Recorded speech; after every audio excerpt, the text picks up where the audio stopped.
नमस्ते प्यारे बच्चों। आज हम नया पाठ पढ़ेंगे। पाठ का नाम है हिमालय की बेटियाँ।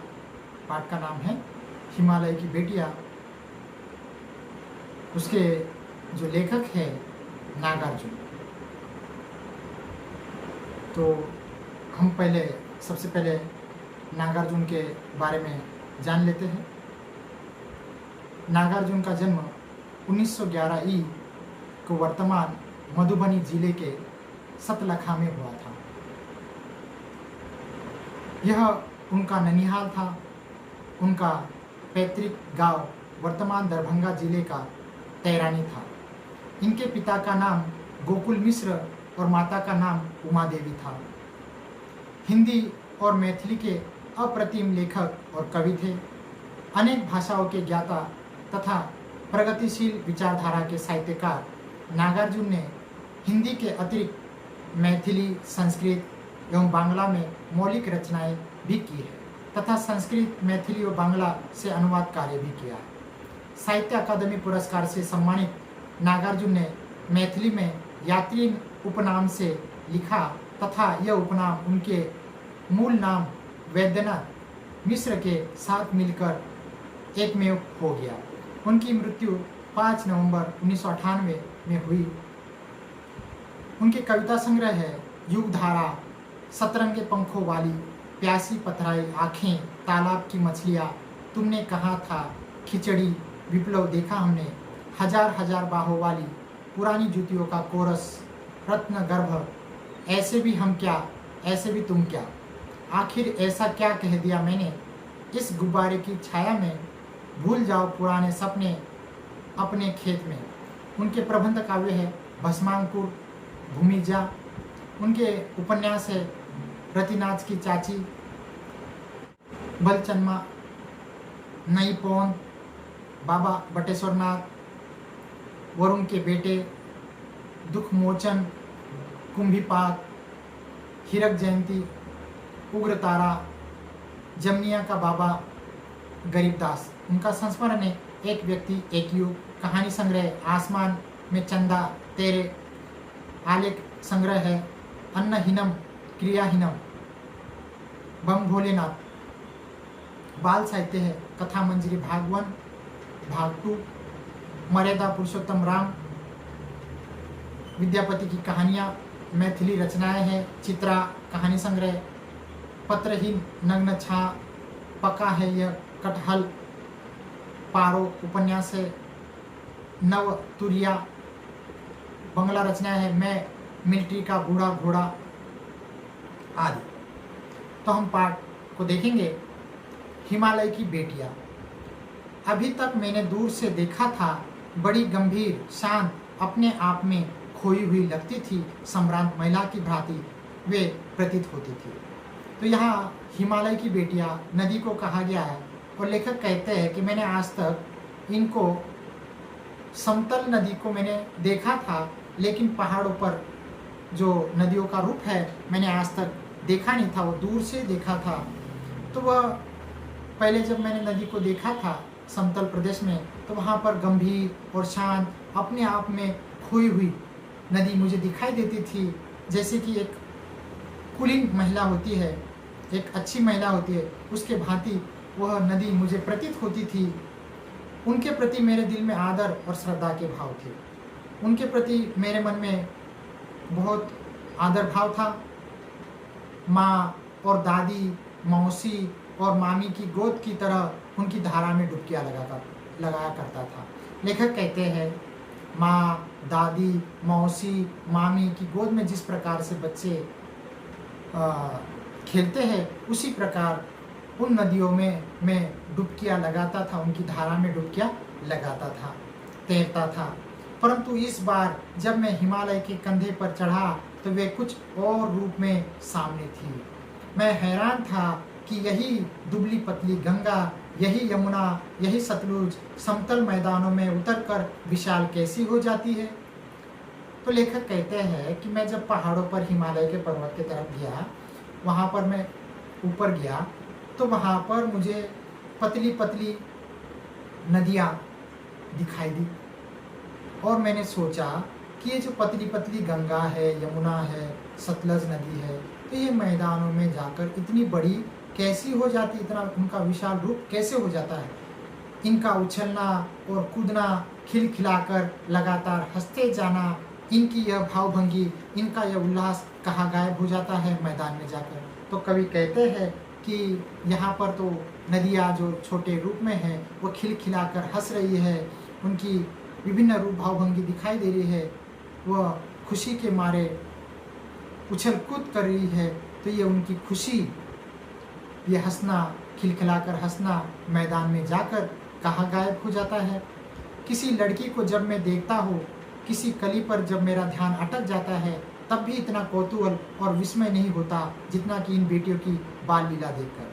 तो लेखक कहते हैं कि छोटी लड़की को देखकर या किसी कली को देखकर मेरा मन उस पर अटक नहीं जाता, लेकिन ये जो नदी है, छोटी छोटी नदियाँ हैं, पतली पतली नदियाँ हैं, इनको देखकर, इनका बाल रूप देखकर मुझे जिज्ञासा होती है, कौतूहल होता है, विस्मय होता है कि मैंने मैदान में तो इतनी बड़ी नदी देखी थी, तो यहाँ तो बहुत छोटी पतली नदी दिखाई दे रही है। तो उनकी बाल लीला देखकर मुझे आश्चर्य होता है, विस्मय होता है। कहाँ ये भागी जा रही है, वह कौन लक्ष्य है जिसने इन्हें बेचैन कर रखा है। अपने महान पिता का विराट प्रेम पाकर भी अगर इनका हृदय अतृप्त ही है, तो वह कौन होगा जो इनकी प्यास मिटा सकेगा। तो कवि देखता है कि वहाँ से पतली पतली गंगा, यमुना, सरस्वती, ये जो नदियाँ हैं वह पहाड़ों से नीचे भागती हुई जा रही है। तो कवि को लगता है कि इनका लक्ष्य क्या है, कौन सा लक्ष्य पाने के लिए यह भाग रही है, बेचैन है। और इनका जो पिता है हिमालय, वह अपनी बेटियों से बहुत प्रेम करता है, नदियों से बहुत प्रेम करता है, लेकिन तभी भी इतना प्रेम पाकर भी ये संतुष्ट क्यों नहीं है, और इनकी प्यास कौन बुझाएगा, किसको मिलने के लिए वह भागी भागी जा रही है। बर्फ, जली नंगी पहाड़ियाँ, छोटे छोटे पौधों से भरी घाटियाँ, बंदूर आदित्यकाय, सरसब्ज उपत्यकाएं, ऐसा है इनका लीला निकेतन। तो कवि कहते हैं कि वहाँ बर्फ, जली नंगी पहाड़ियाँ हैं, बड़े बड़े पहाड़ हैं, छोटे छोटे पौधे हैं और गहरी बंदी घाटियाँ हैं,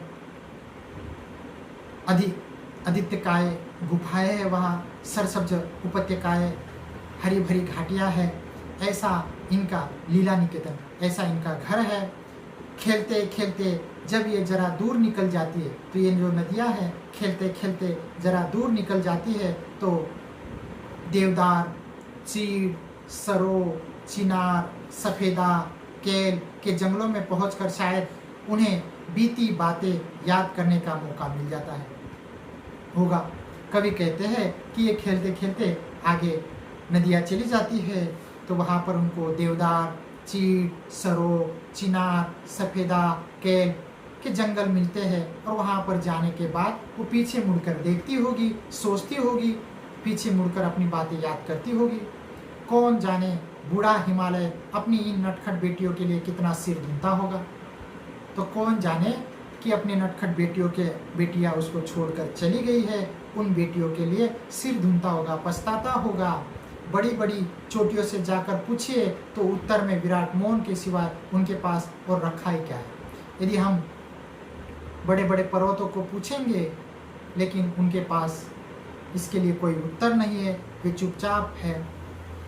सिंधु और ब्रह्मपुत्र, ये दो ऐसे नाम हैं जिनके सुनते ही रावी, सतलज, व्यास, चनाब, झेलम, काबुल, कपिशा, गंगा, यमुना, सरयू, गंडक, कोसी आदि हिमालय की छोटी बड़ी सभी बेटियां आंखों के सामने नाचने लगती है।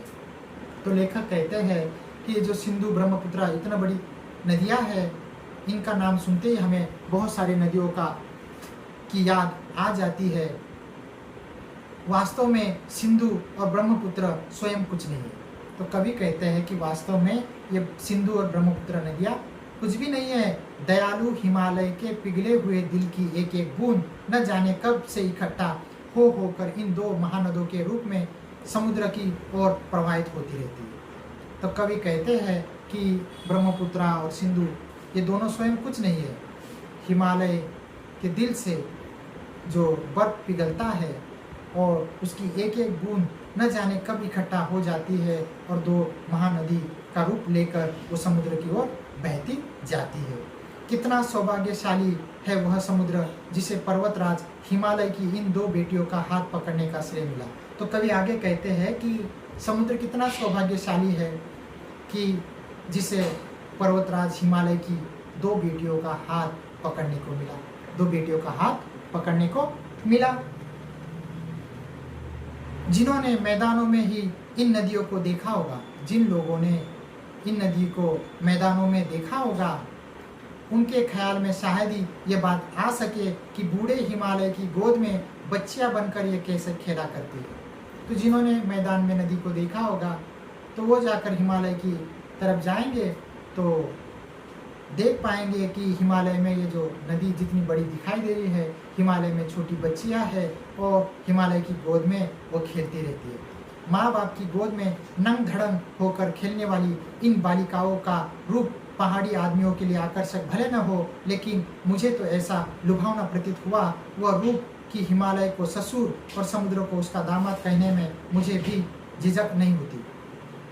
तो लेखक कहते हैं कि जो आदमी पहाड़ों में रहता है तो वो नदी के जो रूप है, विविध रूप, उसको जब देखता है तो उसको उतना लुभावना नहीं लगेगा। लेकिन मेरे जैसा जो समतल प्रदेश में रहता है, वहाँ पर नदी बड़ी होती है, तो वो वहाँ पर जाएगा तो उसको वो लुभावना लगेगा।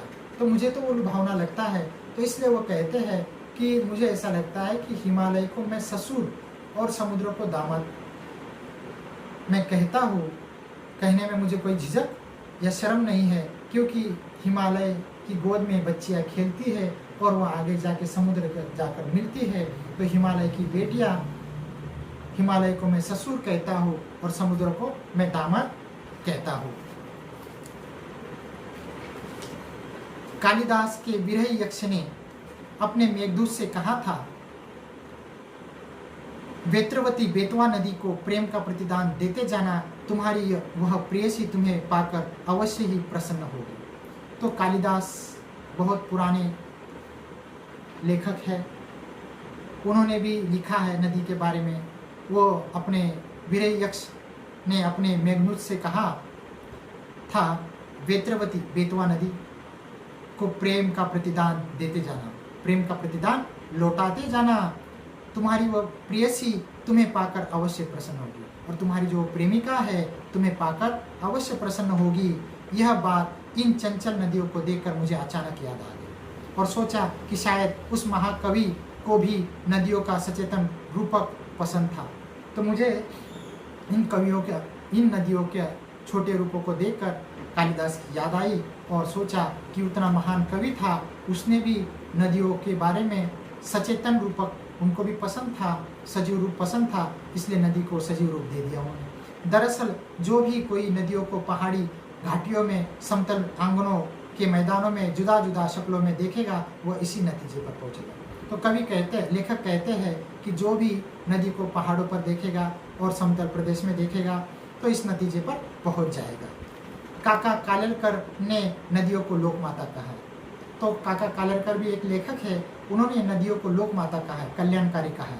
किंतु माता बनने से पहले यदि हम उन्हें बेटियों के रूप में देख ले तो क्या हर्ज है। तो लेखक कहते हैं कि यदि हमें माता के रूप में देखने से पहले उनको बेटी के रूप में देखेंगे तो क्या हर्ज है। और थोड़ा आगे चलिए, और थोड़ा आगे चले जाएंगे तो उन्हें अगर हम प्रेयसी की भावना करें तो कैसे रहेगा, उन्हें हम प्रेयसी के रूप में देखेंगे तो कैसे लगेगा। ममता का एक और भी धागा है, ममता का एक और भी धागा है जिसे हम उनके साथ जोड़ सकते हैं। बहन का स्थान कितने कवियों ने इन नदियों को दिया, बहन के रूप में भी हम उसको देख सकते हैं और बहुत सारे कवियों ने अपने कविताओं में नदी को बहन भी बनाया है। एक दिन मेरी भी ऐसी भावना हुई जो लीड तिब्बत की बात है। मन उचड़ गया था, मेरा मन उदास हो गया था, तबीयत ढीली थी, सतलज के किनारे जाकर बैठ गया। मैं सतलज नदी के किनारे जाकर बैठ गया। दोपहर का समय था, पैर लटका दिए पानी में, मैंने अपने पैर पानी में लटका दिए। थोड़ी ही देर में उस प्रगतिशील जल ने असर डाला, उस प्रगतिशील जल ने मेरे पैरों पर असर डाला और मेरा तन और मन ताज़ा हो गया। मेरा तन और मन ताज़ा हो गया तो लगा मैं गुनगुनाने, और मैं कविता गाने लगा, गुनगुनाने लगा। जय हो सतलज बहन तुम्हारी, जय हो सतलज बहन तुम्हारी, लीला अचरज बहन तुम्हारी। हुआ मृदित मन हटा खुमारी, जाऊँ मैं तुम पर बलिहारी। तुम बेटी यह बाप हिमालय, चिंतित पर चुपचाप हिमालय।